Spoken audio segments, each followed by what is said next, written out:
Hi everyone, स्वागत है आप सभी का टीचिंग गोल्स के इस लर्निंग प्लेटफॉर्म पर। आई होप आप सभी लोग अच्छे होंगे। आज के इस इंपॉर्टेंट वीडियो में हम एचटेट 2023 के एग्जाम के बारे में डिस्कस करने वाले हैं। एक अपडेट है जो आपके लिए आई है। अगर आप इस एग्जाम के लिए प्रिपेयर करना चाहते हैं और अगर आप इसकी तैयारी करना चाहते हैं तो आपको इसे समझना बहुत ज़रूरी है। आज के इस वीडियो में हम डिस्कस करेंगे कि आपका जो एग्जाम है वो आपकी डेट क्या रहने वाली है, एग्जाम डेट क्या रहने वाली है और आपका एग्जाम जो है कब तक हो सकता है, सारी चीज़ें डिस्कस करेंगे। साथ ही इस एग्जाम का जो चेंज होने वाला है, इस साल आपके लिए थोड़ा चेंज आपको देखने को मिलेगा, उस चेंज के बारे में बात करेंगे। आपको किसी भी एग्जाम को प्रिपेयर करने से पहले उसके बारे में अच्छे से समझना होता है और आपकी बार जो है आपको एग्जाम में थोड़ा चेंज देखने को मिल रहा है और वो आपके लिए खुद के लिए अच्छा है, आपकी अच्छाई के लिए वो चेंज यहाँ पर किया जा रहा है। और क्यों किया जा रहा है वो भी सारी चीज़ें यहाँ पर आपके साथ डिस्कस करी जाएगी, एक एक करके सारी चीज़ें आपके साथ डिस्कस करी जाएगी। देखिए, स्टार्ट करते हैं वीडियो को। सबसे पहले तो आप ये समझ लीजिए कि आपकी जो एग्जाम डेट है वो कब बताई जा रही है, वो आपकी अक्टूबर के एंड में और आपकी या फिर नवंबर के स्टार्टिंग में। तो ये तो देखो बोला जा रहा है भाई आपका ये एग्जाम तब तक ले लिया जाएगा, बाकी हमेशा होता ही कब है आपका एग्जाम, या तो नवंबर में या फिर दिसंबर में आपका एग्जाम हो जाता है। तो ये तो आप बिल्कुल ही मान के चलो, अगर अक्टूबर में नहीं होता तो नवंबर में तो सबका एग्जाम होता है। और साथ ही इसका जो नोटिफिकेशन है वो आपको सितंबर में आराम से देखने को मिल जाएगा। ठीक है, नोटिफिकेशन आपका सितंबर में आपको फर्स्ट वीक में ही आपको देखने को मिल जाएगा। सो आपके पास कम टाइम उस टाइम तक रह जाता है। आपको अगर तैयारी करनी है तो आप अपनी तैयारी को अभी से स्टार्ट करें। और आपको अपनी तैयारी कब और कैसे और किस तरीके से करनी है कि आपका फर्स्ट अटेम्प्ट में क्लियर हो जाए, इस चीज को भी आज जो है हम अच्छे से डिस्कस करेंगे। देखिए, जो चेंज होने वाला है उसके बारे में बात करते हैं और ये चीजें आई क्यों, आखिर क्यों चेंज करने के बारे में कहा गया।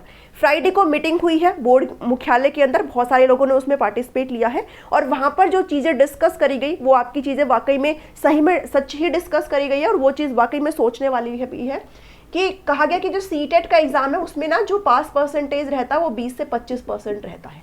यानी कि जो कैंडिडेट, मान लीजिए अगर 100 बच्चे पेपर दे रहे हो तो 20 से 25 बच्चे जो है सीटेट में पास होते हैं। वैसे ये बहुत कम रेट है। जिस तरीके का ये एग्जाम होता है ना, बहुत ही मतलब गिरे लेवल का एग्जाम होता है ये, और बहुत ही मतलब छोटा एग्जाम होता है, तो इसको कोई भी पास कर सकता है। तो अगर 20 से 25 लोग अगर इसको पास कर पा रहे तो मतलब बाकी के बच्चे फिर प्रैक्टिस कर ही नहीं है, मतलब वो पढ़ ही नहीं रहे हैं, तभी नहीं हो पा रहा है। वरना अगर कोई पढ़ता है तो ये एग्जाम आराम से क्लियर हो जाता है।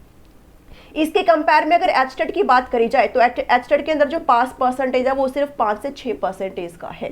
अब भाई ये तो होता है, भाई डिफरेंस तो होगा, बिकॉज इस एग्जाम के बीच में और इस एग्जाम के बीच में बहुत बड़ा अंतर होता है। अगर कोई कैंडिडेट सीटेट का पढ़ के एचटेट का पेपर देने के लिए जाएगा तो उसके मुश्किल से 60 नंबर भी नहीं आएंगे।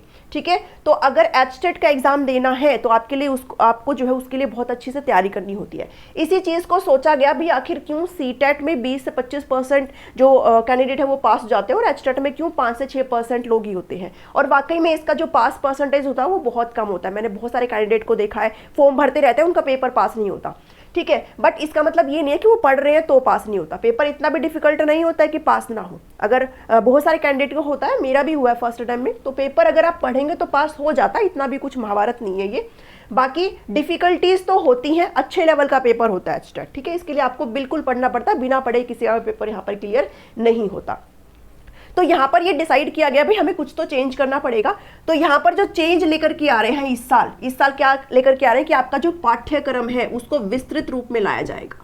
आपके पाठ्यक्रम के अंदर बदलाव किया जाएगा, उसको विस्तृत रूप में लाया जाएगा, यानी कि आपका जो सिलेबस है उसको और भी ज्यादा इलेबोरेट करके दिया जाएगा। पहले क्या होता था कि एचटेट में ना सिलेबस आपको ऐसे रिटर्न फॉर्म में नहीं होता था। आप ठीक है, आपको जो भी चीजें शुरुआत से चली आ रही है आप उसकी तैयारी करते रहते थे।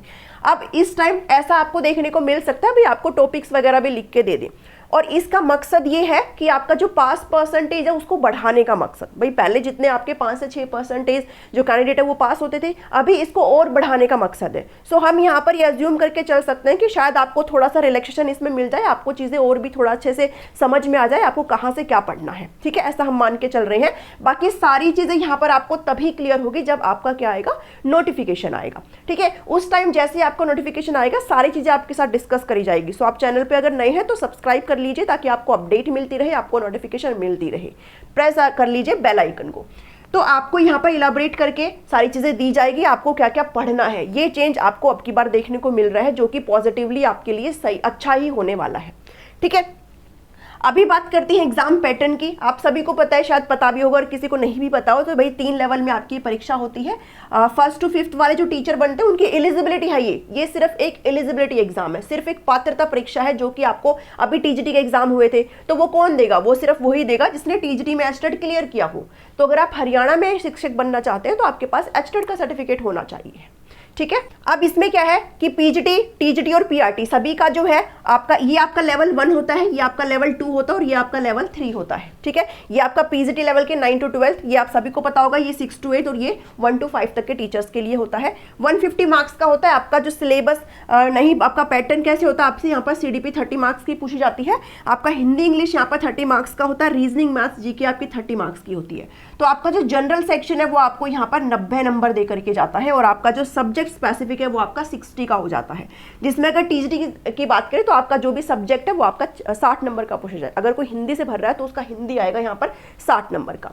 ऐसे ही पीजीटी में अगर कोई इकोनॉमिक्स से भर रहा है, फिजिक्स से भर रहा है, केमिस्ट्री से भर रहा है तो उसका वो सब्जेक्ट यहाँ पर 60 मार्क्स का आएगा। अब इसका मतलब ये नहीं है कि 60 मार्क्स का आएगा तो आप बहुत आराम से कर लोगे, बहुत हाई फाई क्वेश्चन आते हैं उसमें। आपको ग्रेजुएशन, पोस्ट ग्रेजुएशन तक की चीजें यहाँ पर पढ़नी पड़ती है, तब जाकर के आपके क्वेश्चन सोल्व हो पाते हैं, ठीक है। पीआरटी की बात करें तो यहाँ पर 30 क्वेश्चन मैथ्स के आ जाते हैं और 30 क्वेश्चन आपके ईवीएस के आते हैं। तो आपके लिए भी अच्छी चीजें होती हैं यहाँ पर। ऐसा नहीं है कि भाई सीटेट वाला मैथ्स आ गया, सीटेट वाली ईवीएस आ गई। तो यहाँ पर आपको भी अच्छे से चीजें 6 to 8 तक आपको जो है पढ़ना पड़ सकता है। यहाँ पर इवन आपको 9th 10th भी कई बार पढ़ने को पड़ जाती है। तो टोटल आपका 150 हो जाता है। ये चीजें बेसिक हो गई है। अब बात करते हैं, आपको पता है भाई आपका थोड़ा चेंज देखने को मिल रहा है। अब बहुत सारे कैंडिडेट के माइंड में ये होगा कि जी अभी नहीं देखते, जब आपका सारी चीजें आ जाएंगी तब पढ़ना स्टार्ट करेंगे। देखो भाई, अब हो सकता है भाई चेंज, इससे ज्यादा कुछ चेंज तो करेंगे नहीं, बस आपको लिख करके दे देंगे। टॉपिक्स तो आपके सारे वही रहेंगे ना, पढ़ना तो आपको वही रहेगा। वही आपके सीडीपी में जो टॉपिक्स है वही आपको बस लिख करके दे देंगे और कुछ का जो थोड़ा बहुत चेंज होगा वो आपको बता दिया जाएगा। सो मुझे नहीं लगता आपको यहाँ पर वेट करने की जरूरत है। आपको बिल्कुल यहाँ पर वेट नहीं करना चाहिए, बिकॉज अगर थोड़ा बहुत भी चेंज होता है, अगर आपका कुछ भी रिमूव होता है या कुछ और, तो फिर कुछ उसमें घाटा नहीं है, आपने कुछ ना कुछ सीखा ही है उस चीज से, ठीक है। तो आपको तैयारी अपनी स्टार्ट बिल्कुल कर देनी चाहिए है। और आप कब और कैसे यहाँ पर अपनी प्रिपरेशन कर सकते हो, देखिए मैं अगर अपने चैनल की बात करूं, मैं अगर अपने चैनल टीचिंग गोल्स की बात करूं, तो लास्ट टाइम मैंने ये चैनल जस्ट उस टाइम पे स्टार्ट ही किया था। फिर भी मैंने यहाँ पर आपके लिए साइकोलॉजी की क्लासेस कंप्लीट कराई थी और उससे मुझे काफी पॉजिटिव रिस्पॉन्स मिला। इस टाइम मेरा टारगेट है आपको 90 मार्क्स का कंप्लीट जनरल सेक्शन कराने का। कंप्लीट जनरल सेक्शन कराने का मेरा टारगेट है यहाँ पर, जिसके अंदर आपको साइकोलॉजी तो कंप्लीट मिलेगी, साथ में मैराथन सेशन मिलेंगे। और ये क्लासेस मैं आपकी बहुत जल्द स्टार्ट करने वाली हूँ, बिकॉज सीईटी का ओनली ईवीएस के कंटेंट बचे हुए हैं, जो कि अगले 7-8 दिनों में मैं कंप्लीट करा दूंगी। उसके बाद हम लोग स्विच करेंगे एचटेट क्लासेस के अंदर, ठीक है। तो अगर आप प्रिपरेशन करना चाहते हैं, तो चाहे फिर आप पीआरटी के लिए कर रहे हो, चाहे फिर आप टीजीटी के लिए, चाहे फिर आप पीजीटी के लिए, आप मेरे चैनल से जुड़ करके इन क्लासेस का फायदा उठा सकते हैं, जो कि बिल्कुल फ्री है। आपको कुछ भी यहाँ पर पे करने की जरूरत नहीं है। सारी चीजें आपको यूट्यूब पर अवेलेबल करवाई जाएंगी, सारी क्लासेस अच्छे से आपको समझाया जाएगा। अगर आपको अच्छा लगता है तो आप पढ़िए, अदरवाइज आप फिर कोई किसी अदर प्लेटफॉर्म पे भी जा सकते हैं। ऐसा नहीं है आपको मतलब स्ट्रिक्ट, आप वहां से पढ़िए जहां से आपको समझ में आता है, ठीक है। बिकॉज आपका काम क्या है, आपका काम अपना, आपका जो है एचटेट क्लियर होना चाहिए, ठीक है। बिकॉज ये जो है ना ये जो 90 मार्क्स है, ये 90 मार्क्स जो है ना बहुत इंपॉर्टेंट है। कई बार हम सोचते हैं हम ये अपने सब्जेक्ट के पीछे पड़े रहते हैं और इसको छोड़ देते हैं। जिसने इसको लीव कर दिया ना, उसका नहीं हो सकता, उसकी बात नहीं बन सकती। जिसने अपना ये जनरल सेक्शन 90 मार्क्स का स्ट्रॉन्ग कर लिया ना, अगर यहाँ पर आप अपने 60+ क्वेश्चन अगर बना पा रहे हो, 60 भी नहीं, यहाँ पर आप आराम से 75+ क्वेश्चन कर सकते हो आप आराम से। अगर आप अच्छे से प्रैक्टिस करते हो, अगर आप बेसिक से सारी चीजें पढ़ते हैं, तो आप यहाँ पे 75+ मार्क्स आराम से ले सकते हैं। और आपको यहाँ पर पास करने के लिए एचटेट को सिर्फ 90 अंकों की जरूरत होती है, जो कि आपका सिर्फ 15+ दूर है। तो क्या आप अपने सब्जेक्ट में 15 नंबर नहीं ले सकते हैं? आप अपने सब्जेक्ट में इतने नंबर तो ले ही सकते हैं। तो पेपर पास करना इतना मुश्किल नहीं है। बस हम कई बारी क्या करते हैं, इग्नोर करते हैं। हमें चीज़ों को बिल्कुल भी इग्नोर नहीं करता। हम कई बारी, मैंने भी सुना बहुत सारे कैंडिडेट से, हमें साइकोलॉजी नहीं आती है। आप पढ़िए तो सही, आप उस चीज़ को एक बार पढ़िए तो सही, आपको सारी चीज़ें समझ में आ जाएगी, ठीक है। मैंने साइकोलॉजी को पढ़ना स्टार्ट किया था सीटेट से, और आज के टाइम में मैं साइकोलॉजी आपको पढ़ा सकती हूँ। सो ऐसा नहीं है कि मतलब एकदम से मेरे अंदर वो आ गई है ना, उसके लिए मैंने भी तो चीज़ें पढ़ी है ना, तभी तो जाकर के मैं आपको वो चीज़ें पढ़ा सकती हूँ। तो मैं इतनी आपको पढ़ा सकती हूँ कि आपका पेपर आराम से क्लियर हो जाए, ठीक है।